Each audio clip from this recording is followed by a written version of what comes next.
सुप्रभात बच्चों, आज हम अपनी हिंदी व्याकरण स्वरांजलि का पाठ 1 भाषा और लिपि पढ़ेंगे। First of all mention date. Okay, भाषा और लिपि। भाषा जो हम लिखकर या बोलकर प्रकट करते हैं, और लिपि क्या होता है?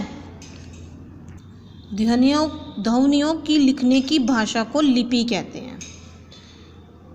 लिख, बोलकर, पढ़, सुनकर हम जो कहते और समझते उसी ज्ञान को हम सब भाषा कहते हैं।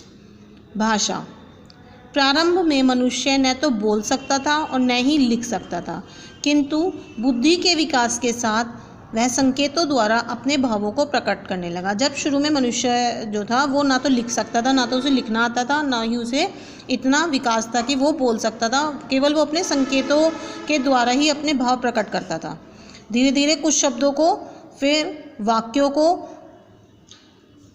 विकसित किया, जिनके द्वारा वह आपस में अपनी बात कहने लगा। पहले कुछ शब्द बने, उन शब्दों को जोड़कर वाक्य बने। भाषा वह साधन है जिससे हम अपने विचारों तथा भावों को बोलकर या लिखकर दूसरे के सामने प्रकट करते हैं और दूसरे के विचारों और भावों को समझते हैं। भाषा कहलाती है। भाषा जिसमें हम अपने विचारों को, यदि हमें किसी को कोई बात कहनी है, जैसे हम आपको वीडियो के थ्रू भी हम अपनी पढ़ाई जारी की हुई है, भावों को बोलकर या लिखकर दूसरों के सामने जो प्रकट करते हैं या दूसरों के विचारों को, जो भावों को समझते हैं, उसे ही हम भाषा कहते हैं। भाषा के 2 रूप होते हैं, एक मौखिक भाषा और लिखित भाषा। मौखिक भाषा में बोलकर या सुनकर, और लिखित भाषा में लिखकर या पढ़कर। ओके।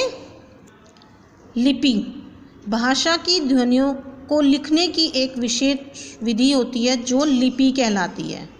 भाषा की ध्वनियों को लिखने के ढंग को ही लिपि कहते हैं। जैसे हिंदी भाषा की लिपि क्या है? देवनागरी। अंग्रेजी भाषा की लिपि रोमन है। उर्दू भाषा की लिपि फारसी है, और पंजाबी भाषा की लिपि गुरुमुखी है। Okay students, bye, have a nice day.